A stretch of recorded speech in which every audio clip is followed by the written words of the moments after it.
Ahora vamos a hablar del tema de la prostitución y de la trata. Vamos a plantear la discusión actual que hay al interior del movimiento feminista en torno a la problemática de la prostitución.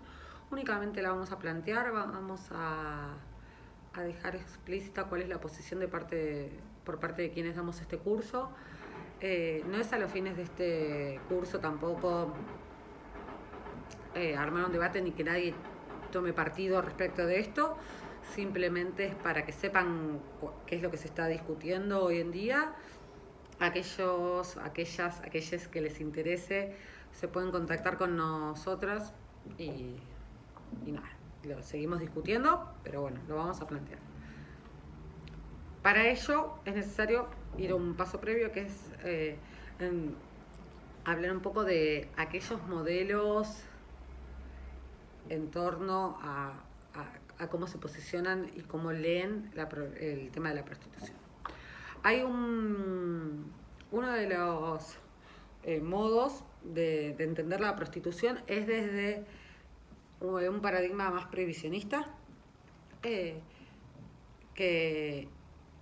sostiene que la prostitución es una mirada de que la prostitución es un delito, entonces por lo cual la sanciona la prostitución y la persigue, porque al considerarlo un delito, toda aquella persona que la ejerza lo está cometiendo, entonces se persigue la prostitución y está prohibida.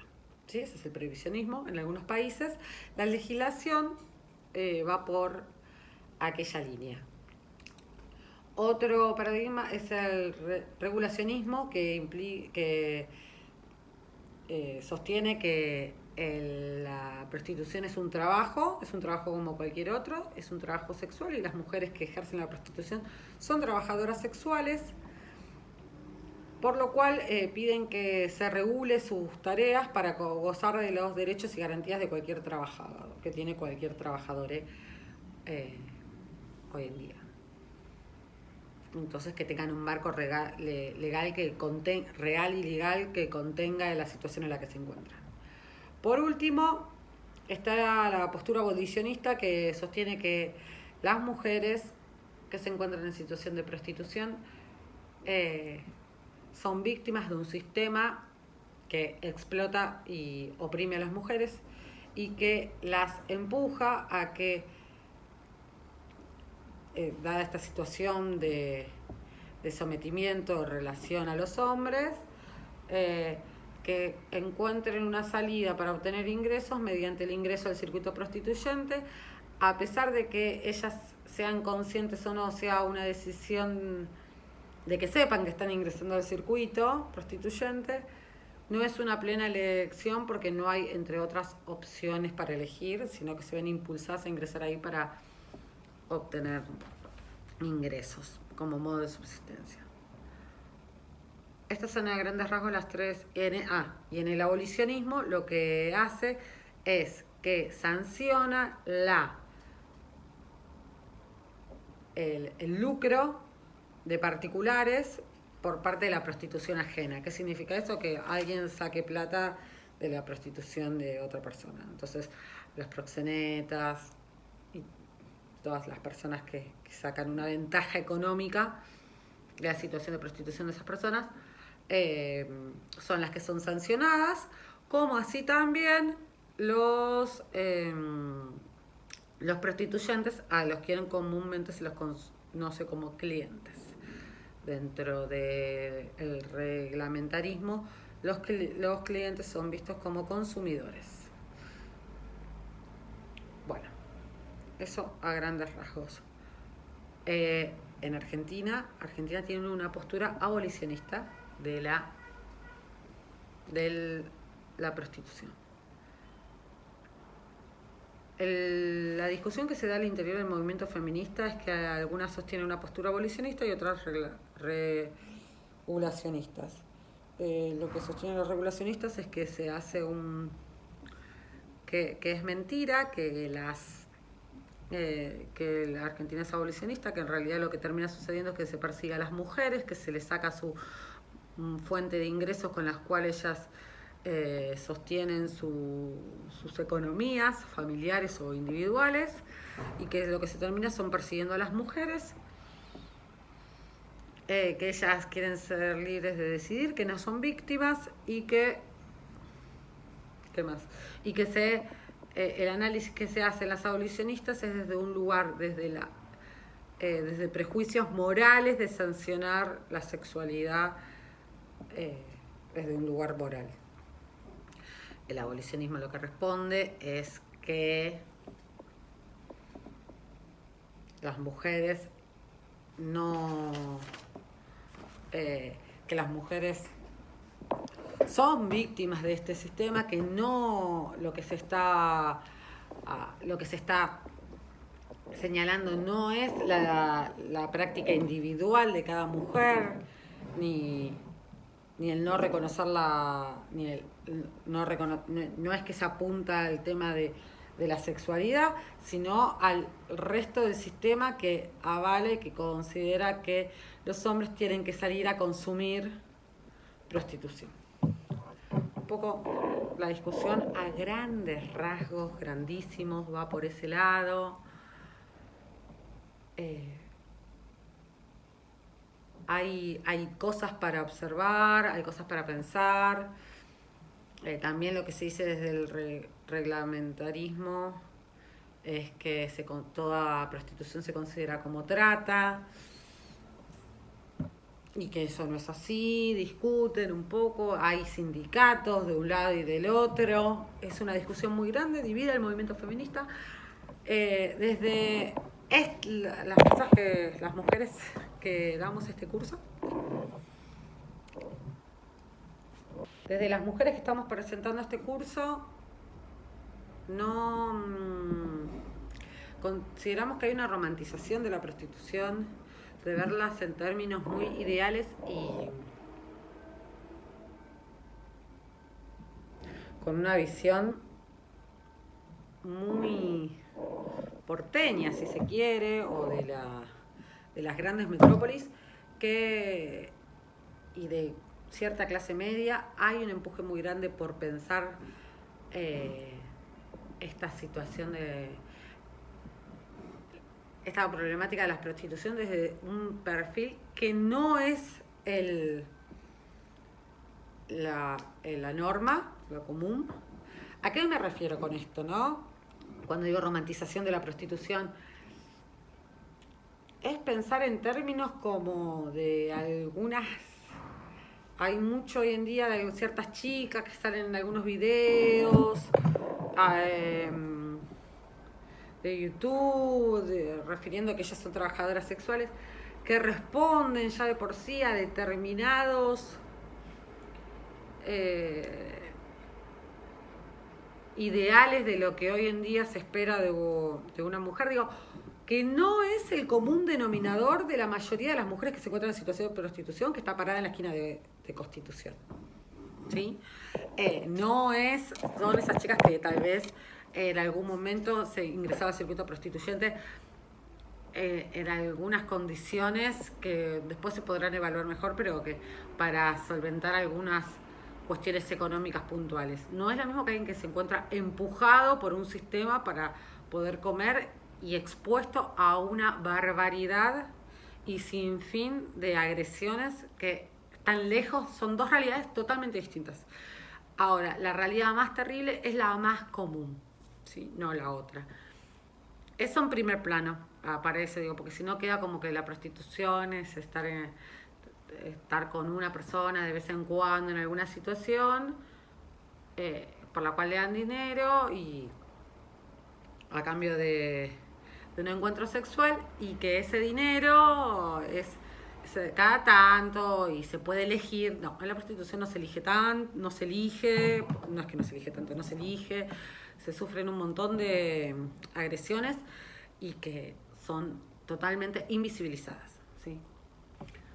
Eso por un lado. Entonces, este equipo tiene una posición más abolicionista por ese lado, y por otro lado, también se entiende que en este país, en este contexto, en este momento, y en esta región más que en este país, es muy difícil pensar políticas que sean verdaderamente abolicionistas, porque es algo que, como venimos hablando en relación a toda la problemática de género, abordarlo desde muchas perspectivas distintas, porque solamente con una mirada abolicionista y de sancionar no se soluciona la cuestión económica, de desigualdad en términos de clase, no de género, que impulsan y que tienen que ver y que se recrudecen en las mujeres, y más en las mujeres que se encuentran en el circuito prostituyente. Entonces, ¿a qué voy con esto? Es cierto que en muchos casos lo que termina sucediendo es que, más allá que la postura es abolicionista, en los hechos parece más prohibicionista, porque las que se quedan sin la fuente de ingresos son las mujeres. Entonces es complejo, es un entramado complicado. Por otro lado, también en relación al prohibicionismo, al reglamentarismo, hay que pensar quiénes son los mayores sponsors y quiénes son los que más se benefician, y al mismo tiempo quiénes impulsan en un punto este cambio, a querer cambiar esta cuestión más legal del país. Y uno, cuando empieza a ver un poco atrás qué empresas están atrás, son empresas dueñas de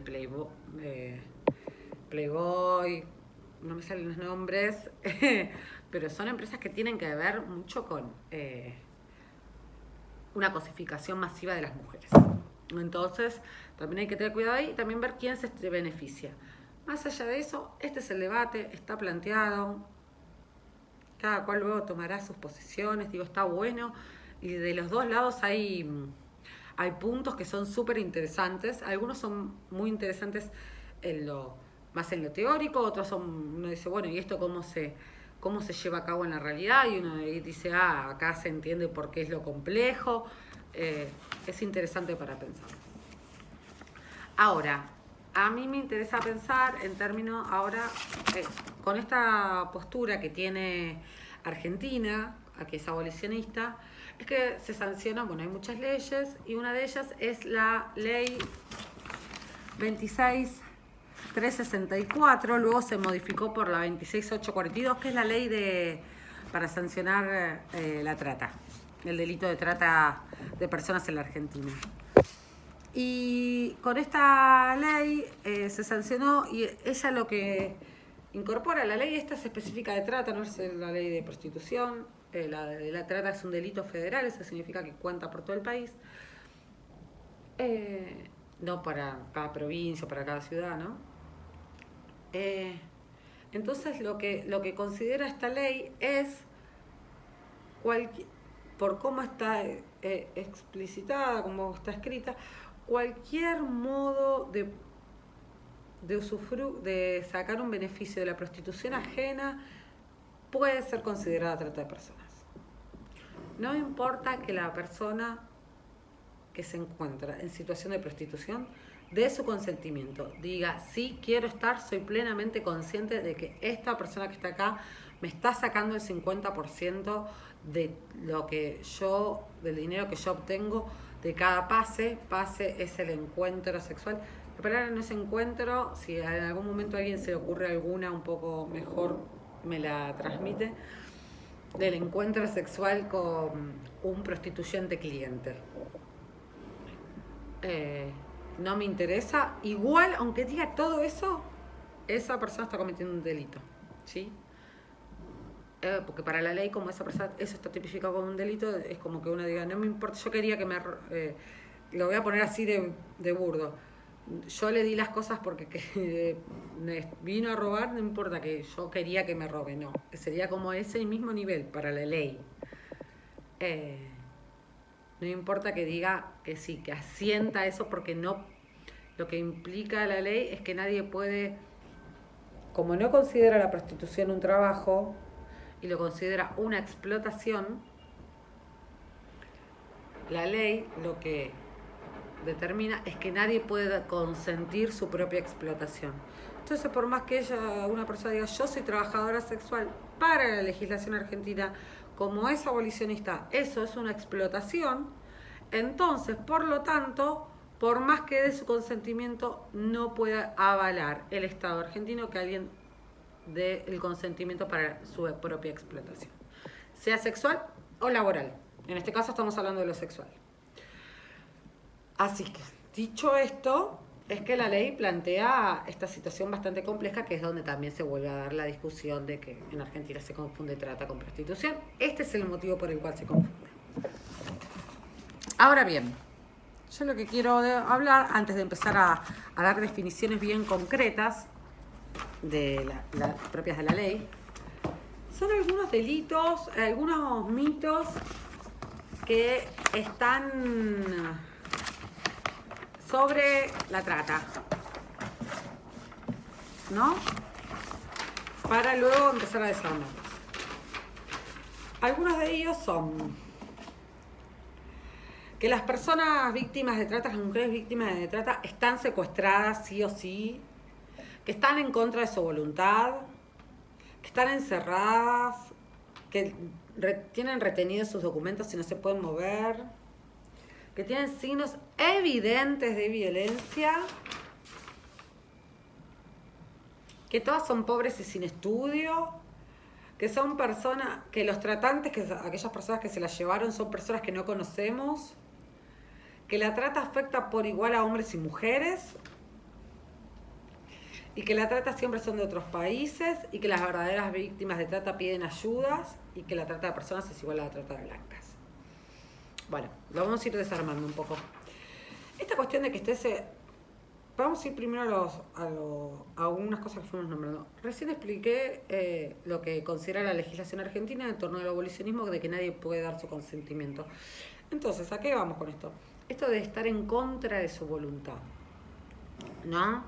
Bueno, un poco esto de estar en contra de su voluntad refiere a esto. Hay mujeres que saben perfectamente a dónde están yendo, para qué están yendo y qué es lo que van a tener que hacer, que van a ingresar al circuito prostituyente para tener dinero, para hacer lo que quieran hacer.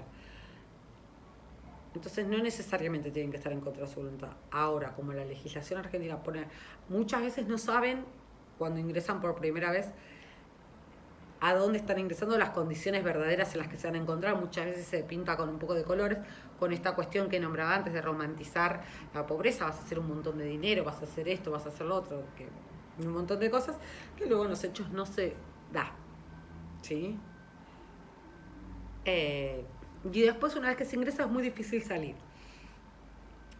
Entonces, ahora, que eso no significa que estén en contra de su voluntad. Tal vez ellas refieren que están ahí porque esa situación porque ellas se eligieron. Ahora, cuando se dan estos otros factores, hay alguien mínimo que se está sacando un rédito de esta situación en la que se encuentran, ya es considerado trata. Puede ser entendido de esos dos términos.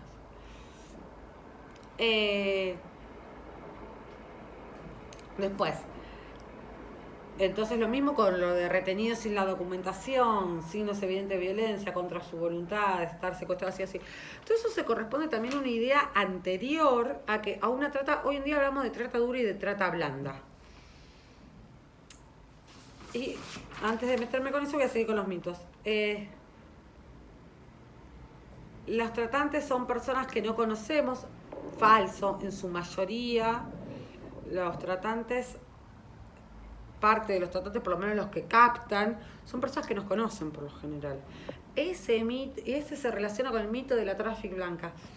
No es, eso no. Son esas situaciones más para desestabilizar, pero la traffic blanca que pasa secuestrando chicas a la salida del colegio, no, eso es un mito, está armado alrededor. No sé muy bien, no se sabe muy bien alrededor de qué, pero habrá que ver un poco de dónde surge este mito, de distintos lados. Pero eso no es lo que sucede en la realidad, no pasa ninguna traffic blanca ni nada. Los métodos son distintos, ¿sí? La trata, las mujeres víctimas de trata siempre son de otros países y cruzan las fronteras. No, eso es el tráfico de personas. El tráfico muchas veces puede ser como tráfico de personas y trata con ese fin, ¿no? El de explotar a una persona, o simplemente por tráfico de personas para pasar el traspaso ilegal de las fronteras, ¿sí? Entonces, para desarmar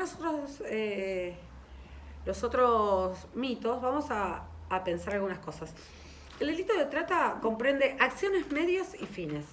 Voy a leer la definición del delito de trata para la legislación argentina.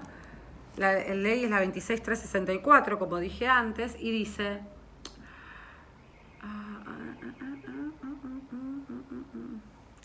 Se entiende por trata el ofrecimiento, la captación, el transporte y el traslado, ya sea dentro del país, desde o hacia el exterior, o sea, acá adentro, gente que viene de afuera o de acá para afuera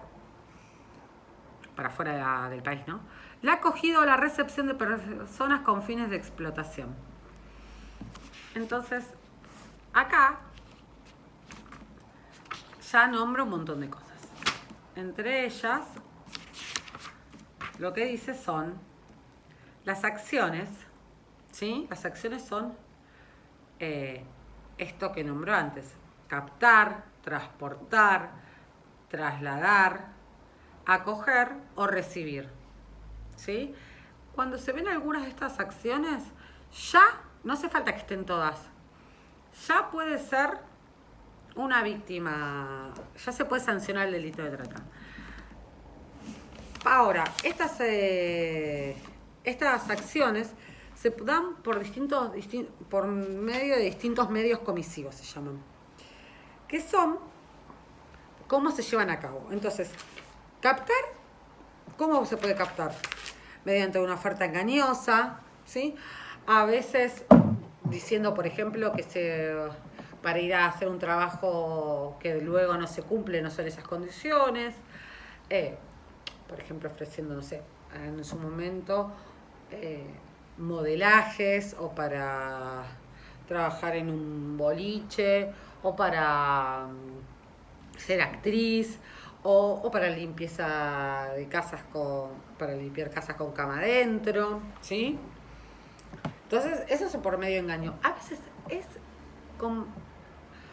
es también diciendo que es para ingresar al circuito prostituyente, pero es engañando en términos de las condiciones en que se va a encontrar.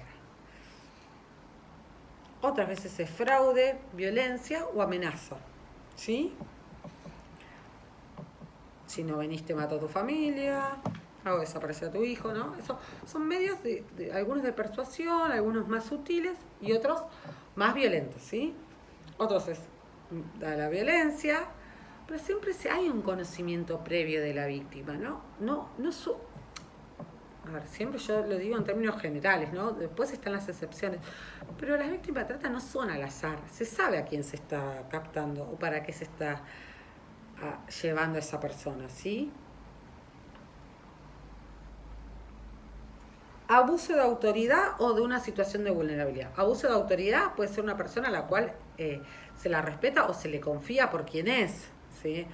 O alguien de la fuerza de seguridad, policial o militar, algún funcionario, alguien que ocupa un lugar en el Estado y que esté hablando. Entonces, que uno dice, bueno, me está diciendo que haga esto, lo hago, ¿sí?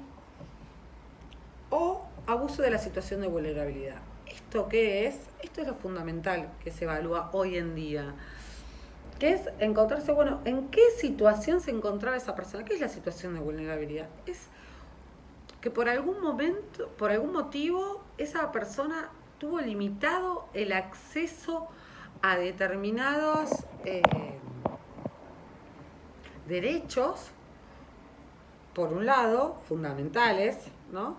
Que hicieron que se encuentre en una situación de vulnerabilidad, o ya sea por una cuestión más, eso en términos estructurales, o por una cuestión más personal, individual de esa persona, singular de esa persona, que hace que se encuentre en una situación de extrema vulnerabilidad que otra tercera persona se pueda abusar. Por ejemplo, un adolescente que en la familia, en la vida del hogar, se viven muchas situaciones de violencia, entonces se trata de salir todo el tiempo de esa situación de violencia o una situación muy estresante o un duelo o situación X que hace que esa persona, esa niña, intente constantemente salirse de ahí, o que esté consumiendo drogas, o lo que sea que haga que esté en una situación particular de vulnerabilidad, y que haya una tercera persona que se abuse de eso diciendo, bueno, por ejemplo, vas a estar mejor acá, y se la lleve de donde está.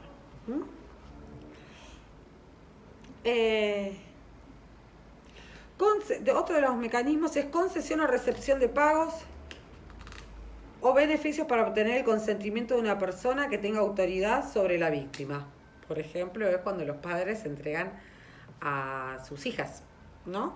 Entonces ahí es se está buscando el consentimiento de esta persona, sí, que se convence a esa persona, ya sea diciéndole lo que va a hacer o no, o que va a estar mejor en tal lado, entonces confían y le dan el consentimiento.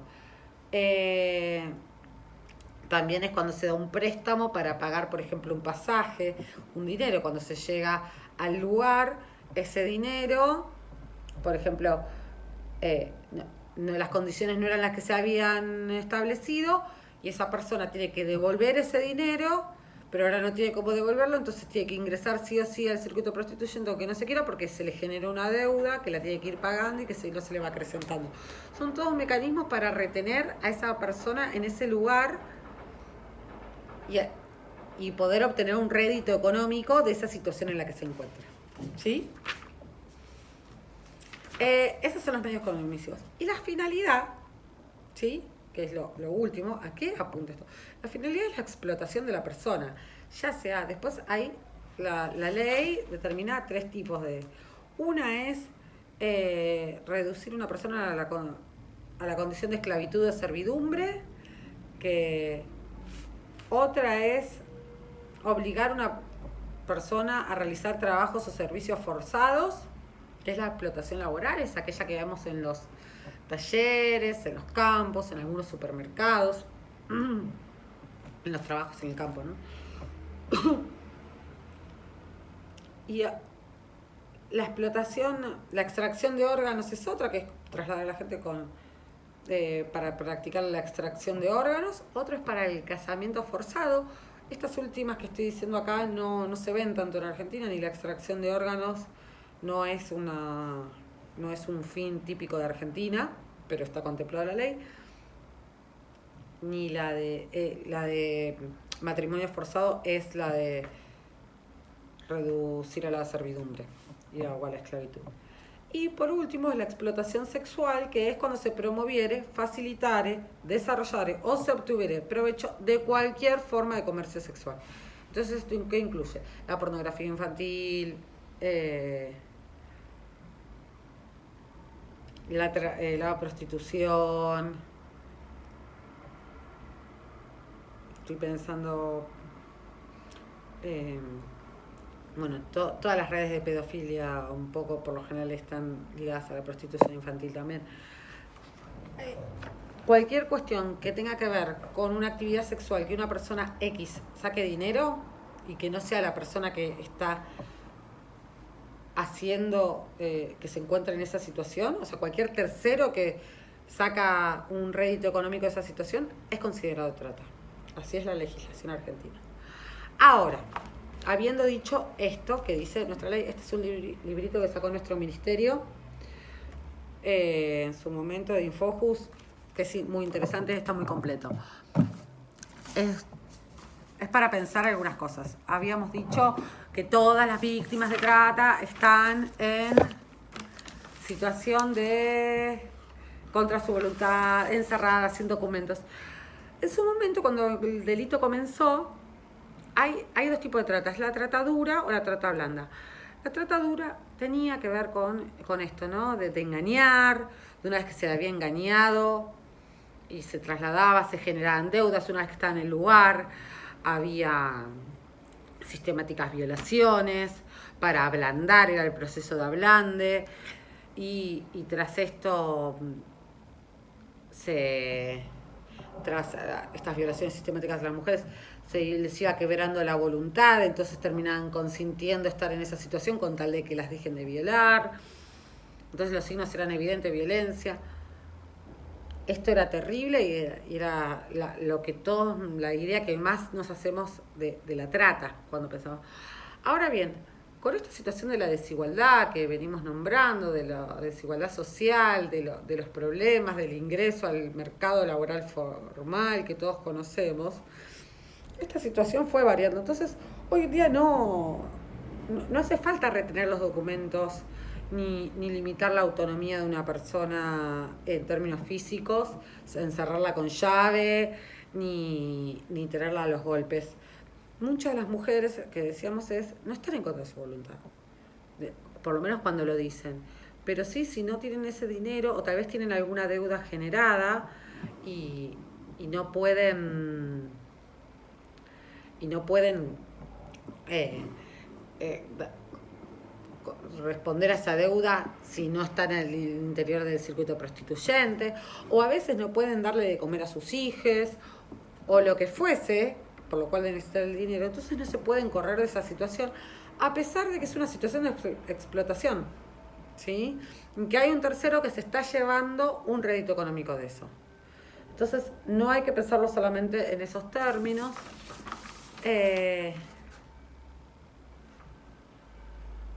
Y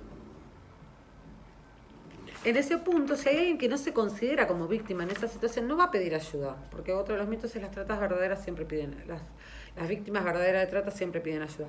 No, primero que porque muchas no se reconocen como víctimas en esta situación. Segundo, porque ¿por qué las víctimas confiarían, no? En mi trabajo me ha pasado muchas veces en entrevistas con chicas, en declaraciones, en algunos casos en que las chicas después contaban que les terminaron contando a clientes, prostituyentes que iban, y que ellas sabían, sin clientes no hay trata, el eslogan que sale desde nuestro ministerio, que no estaban ahí porque querían, que ellas no querían estar ahí. En unos casos de trata más dura era. Y los clientes lo que terminaron haciendo fue golpeándolas y diciendo: yo no vengo acá, en el peor de los casos, en el mejor, era simplemente decirle al proxeneta: yo no vengo acá a que esta piba me cuente lo mal que está, yo simplemente vengo para otra cosa. ¿A qué vengo con esto? La trata es un delito que es considerado federal porque es una red, se llama red de trata de personas. ¿Por qué red? Porque hace falta muchos eslabones para llevar a cabo el delito. Uno de esos eslabones es la connivencia policial, ¿sí? Las fuerzas de seguridad están en conocimiento y son parte del delito. En la gran mayoría de los casos saben de la situación en la que se encuentran las mujeres o quienes son tratantes y o son parte activos o hacen la vista gorda por algún soborno y facilitan algunos traslados. Redes porque hacen falta personas cuando se trasladan de distintos lugares para exactamente cortar los lazos que tienen estas personas con su red que la podría ayudar. Se necesitan los captadores, son aquellos que captan a las mujeres, aquellos que le dan un lugar y después quienes las explotan. A veces son todas la misma persona, a veces son personas distintas, son distintos eslabones de la cadena. Están quien capta, quien otra persona traslada, otra recibe y le da lugar y otra la explota. A veces es toda la misma, a veces es distinto. Pero para todo esto es un entramado complejo, a veces se da en distintas provincias. Entonces se necesita bastante gente que sea parte de la red para que la red funcione. Y las mujeres van cortando también sus vínculos. Una cuestión muy particular para saber es que muchas veces cuando se le pregunta a las mujeres, muchas de las mujeres refieren que su familia no sabe de dónde obtienen sus ingresos. Entonces hace que esto esté más limitadas a la hora de hablar o pedir ayuda, porque el estigma social que cae sobre las mujeres que se encuentran en situación de prostitución es grandísimo. Y una mujer tiene que animarse hoy en día a salir y a decir que se encuentra en situación de prostitución. Y luego de eso relatar y decir lo que le pasa para pedir ayuda, en el caso de que la necesite. Entonces es interesante también pensar esto de, y esta red también lo que implica es que haya hombres que consumen prostitución, que consumen a las mujeres y las compran, y el tiempo que las compran se le paga como un objeto, y que durante ese tiempo es de su propiedad y hacen con ellas lo que quieren y como quieren. Digo esto porque hay que imaginar, es muy difícil. Imagínense con lo difícil que es para las mujeres hoy en día realizar una denuncia por violación, una mujer en situación de prostitución que se encuentra en el circuito prostituyente y que diga que en ese momento que se encuentra en el circuito prostituyente la violaron. Realizar esa denuncia es muy complejo, muy difícil poder llevarla a cabo. Y son todas cuestiones que hay que empezar a problematizar, ¿no? El consumo de la prostitución por parte de los hombres, que son parte fundamental de esta cadena, que es un pacto, que también uno de los análisis es esta cuestión del pacto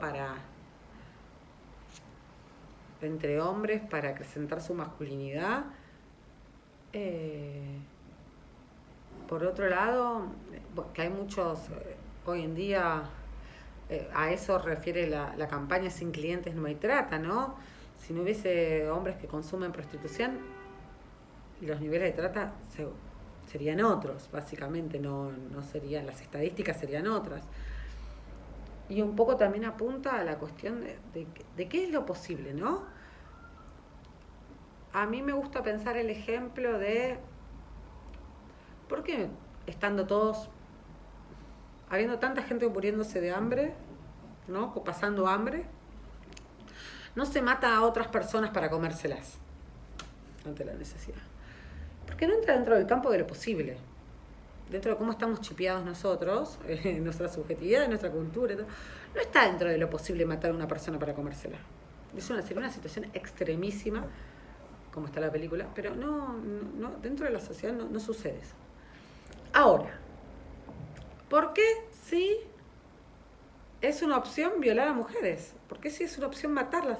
Porque dentro de nuestra cultura habrá un punto donde está habilitado matar mujeres, comprar mujeres y violar mujeres. Entonces, a mí me parece que el foco hay que sacarlo del tema de la moral, del trabajo sexual, no trabajo sexual, sino ponerlo un poco en la cuestión social y cómo está configurada la sociedad.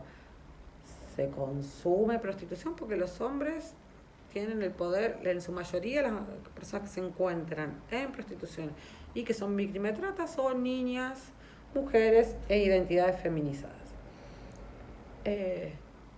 No, en su mayoría. Entonces, ¿a qué voy con esto? ¿Por qué es eso? Porque hay hombres que consumen y que hacen ejercicio de su poder consumiendo mujeres. Hay que pensar, ¿es lo que se consume es sexualidad o hay un ejercicio de poder? A mi entender, lo que hay es un ejercicio de poder. No es que el hombre va para tener un encuentro sexual, sino para hacer ejercicio de su poder como hombre macho activo y que va y paga por hacer eso, que es lo suyo y es lo que le corresponde. En otros lugares es considerado una violación eso. No, por eso digo, me quiero correr del foco de la mujer, de si ella se considera una trabajadora sexual o no, quiere o no quiere. Me quiero correr de eso. Eso es para otro debate. Sino poner el foco en aquella persona que está yendo a consumir, en aquella persona que en otro momento viola, ¿no? En este caso en una sociedad donde habilita que los hombres consuman, habilita que los hombres violen y habilita que los hombres en algunos casos maten a mujeres. Bueno, lo vamos a dejar acá y cualquier cosa escucho preguntas. Nos vemos.